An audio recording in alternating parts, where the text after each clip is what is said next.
All right, we're ready to get started here. I want to thank everyone for joining the webinar today. We're discussing NERC CIP Senior Manager in Security Awareness. I'm Jessica Michael. I'm the Marketing Manager at EPE. And we hope to share some helpful information with you. We welcome questions and discussion. And please feel free to enter any questions or comments you have in the chat, and Daryl will answer them at the end of the webinar. I also wanted to let you know that today's webinar will be recorded, and we will share it on our website, epeconsulting.com, and also on our social media channels. I'm pleased to introduce Daryl Grumman to you. He's our NERC CIP Program Manager. He's a dynamic compliance professional with over 15 years of utility experience related to transmission owner, transmission operator, and transmission planer, generation owner, and generator operator functional entities with a focus on NERC compliance, program management, and oversight. And now I will hand off the presentation to Daryl. Hey, thank you, Jessica, and good morning, everyone, and thank you guys again for joining us this morning. I'm excited to share with you the first of many NERC compliance webinars that we have planned throughout the year for you guys to host. And so without further ado, let's just go ahead and dive into this. Today, we're looking at the title of CIP Senior Manager and what that entails, what's meant also by security awareness, and how you might incorporate that within your compliance program. And you might find some of these topics today are a little vague and not necessarily prescriptive, and that is intentional. On the call today, and as we share this webinar, there are entities of all shapes and sizes, and so by no means are we meant to provide prescriptive information through the webinar, but definitely looking to provide you information to support and help you build the best compliance you can. So without further ado, let me turn this camera off so it doesn't give us any issues, and let's get started by taking a look at the agenda. Here we go. Okay, so first up, we're going to take a really quick look at NERC and a high-level peek at the NERC CIP standards and the 6 regional entities that enforce them. Next, we will discuss the CIP Senior Manager, looking at some of the key terms, and then who that person is and what sort of accountabilities or roles that make up what a CIP Senior Manager is. After that, we'll dive into the security awareness portion, where we'll take a look again at some of the key terms and the integration of that security awareness into your programs. We'll also look at the idea of focusing on how both cyber and physical security awareness fit into that mold. And then we'll touch on some integration of corporate policy, how that security awareness can be integrated potentially. We'll also take a look at some of the upcoming standards that are being revised, and then finally, we'll close out with a few minutes for some questions or any additional questions that you guys may have. So as Jessica mentioned, please feel free to submit your questions throughout the presentation in the chat and in the chat window, and we'll get them answered as we go. And we'll follow up at the end, like I said. So assuming that everyone is familiar a little bit with NERC, I kept this slide pretty short, but I thought it to be a good reminder for those that don't interact with the standards or the requirements in the region or the regional entities as often. So like I said, real quick overview, we have the 6 regional entities that represent and enforce the NERC requirements, both operational, so the 693 standards, and the CIP reliability standards. And as such, most of you guys, most of the registered entities, I should say, are going to have likely little to no direct involvement with NERC necessarily, but rather through the regions that you're registered with. And so moving to that lower slide there, I'm sorry, the lower part of the slide, the topics for today are housed within the cyber or the CIP, the NERC CIP requirements as I have them listed here. And I put a red box around the standards that are specific to low impact, the low impact side of the NERC CIP standards. Given that most of the folks on the call today are either all low impact or have a majority of their program in the low impact space, So it's also worth mentioning that down in CIP-8 and the CIP-9 standards, I don't have those with a red box around them. But there can be a pretty good deal of overlap between program impact levels. For instance, your company may choose to have the same cybersecurity incident response plan for CIP-8 across your entire organization versus having one for each impact level. That's not common in my experience, but definitely an option, right? And the same is for CIP-9 when it comes to recovery plans. And something to really be, I guess, on the lookout for in the near future are some of the changes that are occurring. There's always changes and shifts happening within the requirements and with the standards, with the various drafting teams and such. So we'll touch on that a little bit later, but there's definitely some movement that's going to be occurring for the low impact side of the house. So you guys definitely would want to be on the lookout for that. So let's get into the main topic for today. So yeah, getting into that first main topic is the CIP Senior Manager. So we've listed here a couple of key terms. They are both NERC defined terms that can be found in the NERC glossary on NERC's website. The first being the CIP Senior Manager, and really without reading this verbatim, really a couple of the key items here to point out is that they are a single official or a single person that has an overall authority and responsibility for your program's adherence to the NERC CIP standards. And take note that that authority does not bleed into or include the operational standards, right? This is specific to the CIP side of the house.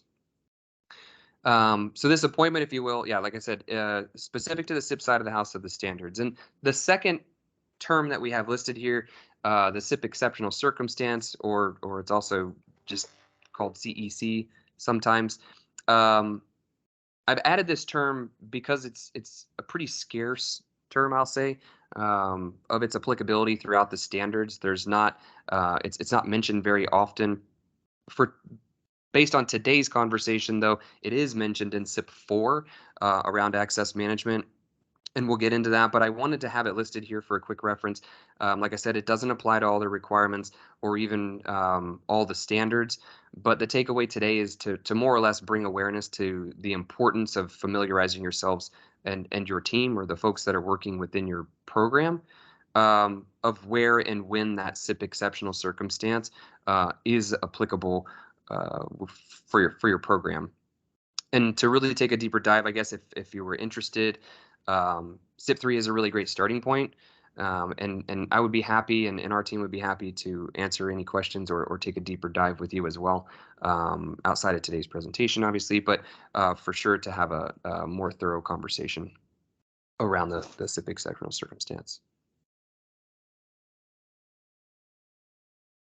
So from a standards and requirement perspective, the CIP Senior Manager is pretty much rooted in CIP-3. And specifically, it's mentioned in the first R1, R3, and R4. And it looks probably a little quirky. Probably looks like I don't know my numbers very well. So you might be wondering why R3 and R4 come before R1. And if you are, it's a valid question. But let me elaborate a little bit. So requirement 1 tells us the responsibility of the CIP Senior Manager. It talks about the responsibility first. So they need to review and approve documented cybersecurity policies that relate to CIP. But it isn't really until R3 that the requirement shows up that you must identify your CIP Senior Manager. So, and then R4 discusses some of the delegation authorities and stuff like that. So it kind of reads a little bit like the cart before the horse type of situation, but I can tell you as you go through it, it does all come together and make sense at the end of the day. So who is the CIP Senior Manager, and what sort of responsibilities do they have? So the CIP Senior Manager is a individual that's selected by the responsible entity. So the responsible entity gets to choose who that is within their organization. Now, typically, in my experience, no pun intended, but the CIP Senior Manager is usually a senior manager or a director level type within your corporation's hierarchy, like within your organization. Let's see here. Oh, I'm getting like these pop-ups in my screen, so I apologize. But it isn't part of the requirements, right? So you get the flexibility to choose who gets to be that CIP Senior Manager. And really, it's just my experience interacting with other entities that usually it's a senior manager or director type of level of hierarchy. So the CIP Senior Manager does have the overall authority and responsibility for the implementation and also the adherence for the CIP program. They get to oversee that.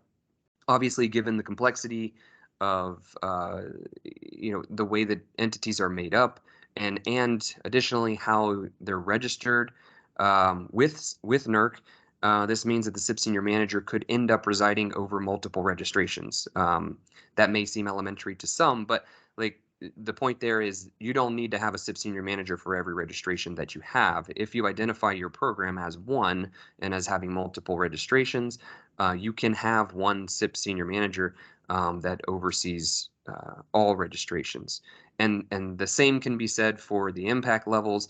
You would not want to have a CIP Senior Manager necessarily for your low impact versus your high impact. It wouldn't, the way the standards are written out, it wouldn't really make sense. So having that one key appointed person works great. It all is under that one umbrella. And lastly, as mentioned before, the CIP Senior Manager does have the ability to appoint delegates, delegates being plural, as in more than one. Like potentially you could have a CIP Senior Manager could delegate various authorities out to different individuals within the organization. So that can be helpful depending on the way your organization's set up, that you would choose to have, let's just say your CIP Senior Manager is a director level and there's a couple managers throughout the organization. Maybe you have somebody on the real-time operations side or something like that it would make sense for them to be a delegate and oversee some authorities that are assigned to the CIP Senior Manager. You can do that as long as it's documented, as we'll get into. That is something that can be done. So, speaking of responsibilities, these next couple slides we're gonna walk through that.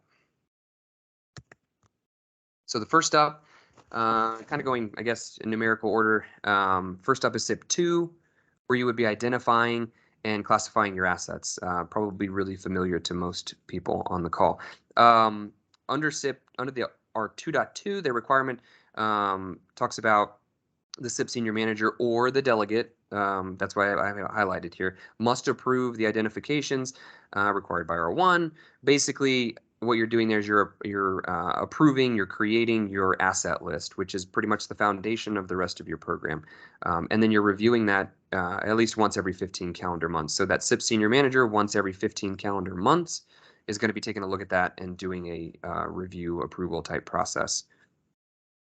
So this means that your annual review of assets could be performed theoretically by an appointed delegate in place of the CIP Senior Manager. I would say, given the nature of the list, it's really my experience that the CIP Senior Manager typically has a hand in this process. Even though they may have a delegate sign off on it, I encourage entities and organizations to make sure that your CIP Senior Manager is plugged into that process, if not the actual providing the actual signature for the document. But ultimately, it's your choice, right? Ultimately, you guys, managing your programs know what's best, and as long as you have it documented, by all means, you have flexibility in that process. Next up is CIP-3. As we've touched on a few times, specifically looking at R1 and R3 right now, R1 states that the CIP Senior Manager must approve the documented cybersecurity policies. We mentioned that a moment ago. And it has to be reviewed every 15 calendar months. And notice how this one doesn't have a delegate.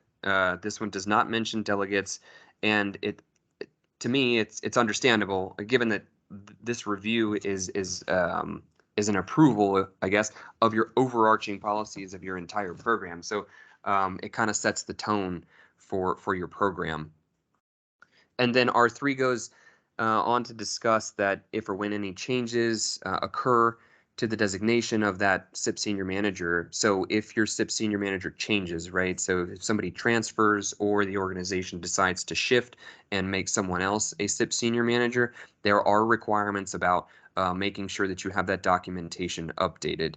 And depending on the size of your program, this one can be easily forgotten. And I can say that I've been with a few organizations or worked with a few organizations that missed this simply because they made a change to the CIP Senior Manager, but you know, there were other things going on in the organization, and more importantly, they didn't have a checklist created. How simple is a checklist, right? How many of our problems within our program or challenges could be remediated by a checklist? And so, so this one is an easy one to forget, but one to definitely highlight is any changes made to your CIP Senior Manager.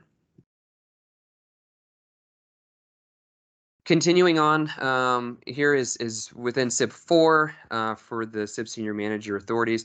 This one's a little different in the sense that it's not called out in the requirement language. So if you're scrolling through the CIP-4 standard and looking at the requirements, you're not going to see this one in the tables if you're familiar with the way that it's laid out. But it is in the guidelines and technical basis, which is in the backside of the standard. So in the backside of the standard, there's a couple other sections back there as well, but the guidelines and technical basis really give you, it's incredibly valuable information to implement the requirements, excuse me, into your program. And what they're addressing specifically with this R3 is the personal risk assessment or the PRA, which is part of your access management program. And so for CIP-4, when you're building that list of folks to be included into your program access, like whether that's your unescorted physical or your authorized electronic access, you must complete that personal risk assessment before they can get access. And so while, let me see here. Yeah, actually, let me quote this. It says, except for program specified exceptional circumstance, this is that exceptional circumstance we were talking about before, that have been approved by the single senior management official, I hate the way that's worded, and their delegate, and impact the reliability of the BES or emergency response. So not only does it have to be a specified exceptional circumstance, so as you're building your documentation and your program documents, you're going to want to build it in there, and also that situation gets to have an impact on the reliability of the BES or some type of emergency response. So it's kind of a two-tiered thing there. And so the point here is, like, while it's not mentioned in the requirement language directly in the tables, like I mentioned before, it's a perfect example of without going on too much of a tangent here, it's a really good example of the importance of being familiar with the entire NERC standard, reading front to back, not just the requirements or not just the applicability in the front, or the functional applicabilities and things like that. There are other parts to the standard as well. I mean, the measures, as you're looking into those, and I should have had them today here on the webinar, and I apologize I didn't have that there, but to kind of give you a visual. But the measures section, there's also another section called violation severity levels, or VSLs, that can really help you to implement. So if you do have challenges or potential non-compliance that pop up for you, you can use that information as kind of a guide on how to handle it and get insight as to how the region might begin to interpret whatever that situation is. Next up is CIP-7, so related to your system security management, and specifically around patch mitigation plans here. Under the 2.4, it talks about for each mitigation plan that you have created for your patching. So let's say you're going through the process, you're patching your systems, something comes up where you're systematically unable to do your patch. Your CIP Senior Manager must approve that patch mitigation plan, or the delegate, highlighted there again. And that's for each one that's created or revised. So if you have a patch mitigation plan, and let's say it's a 30-day mitigation process that you've set up, and then something occurs and that gets extended. So before you take action to extend it, you're gonna want to have that that CIP Senior Manager's signature authorizing any revisions that are going to be made. And it may be obvious, right, to state that, making changes or to get that signature before a mitigation plan gets changed. But please, please, please get that approval, because again, I've been in situations and seen potential non-compliance get created because someone assumed that a signature was received and altered the whole plan of a mitigation action, and therefore created a self-report for themselves. And so it goes back to the checklist, I guess. Make sure you have a checklist, make sure you have internal controls, make sure you have a process wrapped around how you would proceed with making any changes to your patch mitigation plans. But moving forward, this last CIP Senior Manager requirement to touch on for today is it's one of the newer ones. This is CIP-003, the Supply Chain Risk Management. And for this one, it's specifically down in R3, where it's pretty cut and dry. This is the review and approval, the annual or every 15 months review and approval of the plan. And again, there with the delegate, a delegate would have the ability, if it's documented within your plan or within your program, possible for that delegate to complete that review and approval process as well. And it's worth mentioning from a low impact perspective. While CIP-003 doesn't today have an impact for you guys, keep an eye out for it, because there are changes that are currently being drafted that are going to include low impact assets. And so just, I guess, a side note here is just to follow along with and maybe add yourself to like the NERC bulletin descriptions and things like that. EPE, we will be sharing information as well through social media and things like that for any changes that come up. But touching base with your regional entity for sure, and then keeping yourself abreast of whatever's going on and what's coming out of NERC can be tremendously supportive with that. So actually, I'm gonna take a breath really quick and ask if anybody has any questions. It might be a good point where before we move on to the security awareness part, if anybody has any questions or if anything's come through yet.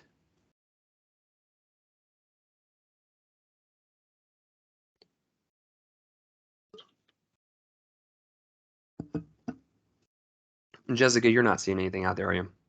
Yeah, there's none in the chat, but if anybody wants to, you can ask their questions in the chat. Yeah, ask your questions in the chat, or as we go through, definitely use that reactions button. You can raise your hand and it'll pop up for us and let us know that you guys have any questions. So I'm not seeing any, which is good. That means everybody's getting it. That's good. Okay, so our next topic for today is the security awareness portion. And while this is not a NERC-defined term, I did want to toss up a definition of security awareness just as a point of reference. This particular definition came from a site called Science Direct, and anybody interested in that, it's got a lot of good cyber-related type information and understandings or explanations. We can shoot you that link out after the presentation today if you send me a note. But security awareness is basically, by this definition, the knowledge and really, I guess in my opinion, potentially more importantly, is the attitude of the people within your organization that they have in regard to protecting your assets. And really that's physical and informational, right? In my experience, oftentimes the attitude of people within the organization is a more difficult challenge a lot of times to conquer than the knowledge piece, because they can have all the knowledge in the world, but about how to protect your company's assets or your organization's assets. But if they lack the attitude or the motivation or the culture of compliance, I'm air quoting that, you'll inevitably going to have holes and challenges within your program. So where is it applicable, security awareness, within the NERC CIP standards? Well, it comes up in two spots throughout high, medium, and low impact CIP. The first of which is CIP-4, which is applicable to the high and medium impact programs. And it states that security awareness must be enforced at least once per calendar year for those who have authorized electronic or authorized unescorted physical access to your best cyber systems. It's a little bit different on the low impact side. It's a little bit more generous, I guess, stating that it should be reinforced at least once every 15 calendar months. Now, oftentimes what I've experienced is with entities is that they'll combine these security awareness programs, even though the low impact folks will, they don't need to receive by the requirement security awareness material once every calendar quarter, like they do on the high and medium side. Depending on your organization's size and complexity, you may choose to have them all as one part or as one program, one effort, which means your low impact folks are going to get, something quarterly versus something annually. But there is no requirement to combine that effort. That would be up to you. And sometimes this conversation brings up or brings up the conversation of security versus compliance. Like, so and I guess I don't want to dive into that pool too deeply, but I thought it would be a good mention because entities get to decide based on their organization and their assets whether just meeting compliance is sufficient, or from a security perspective, is there more to be done? So of course, like the low impact, if you only have a low impact CIP program, yes, the requirement says that all you have to do is, for security awareness, is provide once every 15 calendar months. But from a compliance culture perspective, is that what you want to create for your folks? And so, or is that what you want for your program?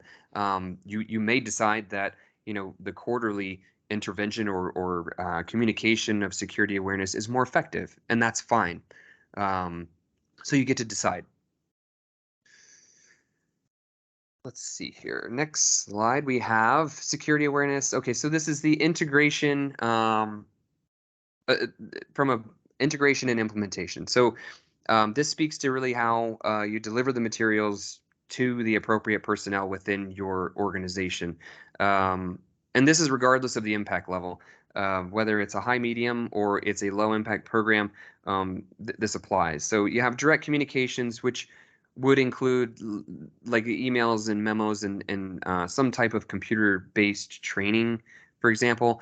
Another means of communicating this to your folks would be the indirect communications, which would be such as like you have like posters hung up maybe at like substation sites, or if you have a solar facility, maybe you're posting those periodically, printed out posters where maybe it's a break room or something like that, where it would be visible to the folks that would need to see it. And then the last one here is the management support or reinforcement, and this typically looks like upper management leading or presenting material during a meeting for your department or your organization that's focused on cyber and or physical security awareness, which brings me to the next point, which is cyber versus cyber or physical. And I think, let me see, there we go. Oftentimes I get the question of, do I need to include physical security awareness into that? And the answer is yes. The requirement even speaks to it, actually, including both cyber and physical security awareness when you're prepping up that material. And let's face it, the folks in your program will often be faced with more physical security than cyber, in the sense of, let's say, as an example, how many times does a site manager swipe a badge or use a key card from the time that they arrive to work at the front gate to get into like a control building, for instance? I mean, they may be on their way to interface with the device, or they may not. But either way, they're going to have to pass through physical security, and oftentimes more layers, 2 or 3 layers of physical security before they would actually get to that asset, if that was their intention. So definitely both, physical and cyber. And finally, I want to touch on the integration in the sense of existing corporate security awareness. Let's face it, training fatigue is a real thing across organizations.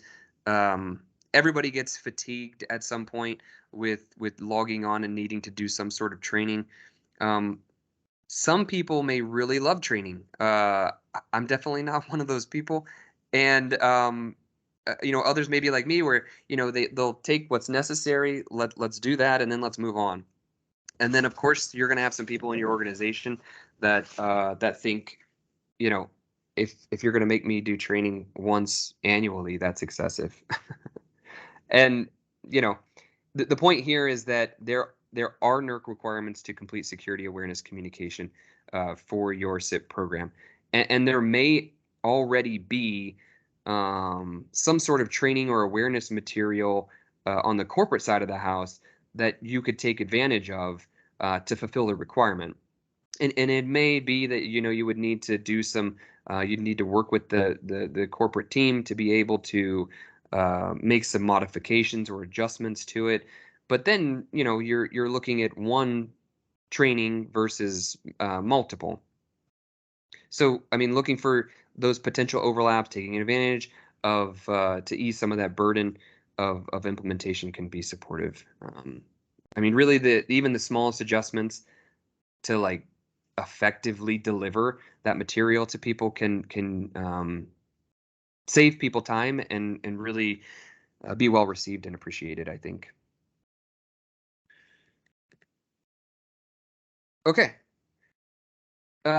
So we'll open it up for some questions in just a minute, but I wanted to address really at a high level the new upcoming standards and some revisions to the existing standards that you may or may not be aware of. CIP-12 there at the top. It's coming up very quickly. This is around the control center communications, July 1st for becoming enforceable.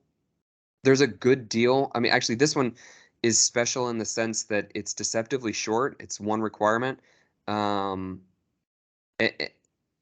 there's a good deal of legwork that's packed into a short standard. And I actually believe it's one of the shortest standards that has been drafted. But anyhow, one to jump on for all impact levels, low impact included. You are not excluded from CIP-12 because if you're sending and receiving communications from a control center, you are likely under that enforcement of that standard starting July 1. Let's see. The next is going to be for high and medium impact programs around CIP-5. So what do we have? CIP-5, CIP-10, and CIP-13. Those are all going to be effective October 1st for you this year as well.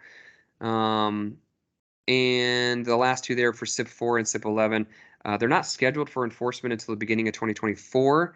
One NERC revision project not listed here actually as well, I think that I forgot to put in here, is the CIP standardization or virtualization, apologies, project that actually is going to have an impact on all the standards. There is not an enforcement date to my knowledge on those yet. They're still being drafted, but it's going to have a significant impact across the board, whether you're high, medium, or low.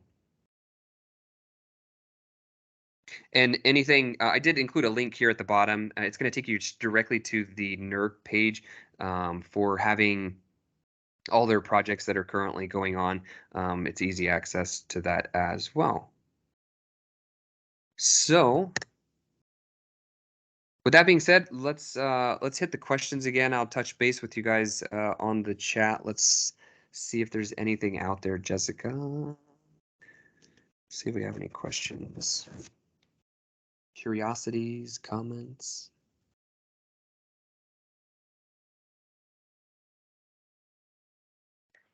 Carol, could you possibly drop the link into the chat?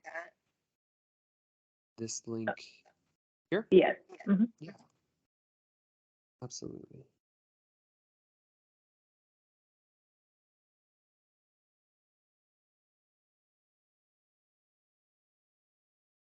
Done.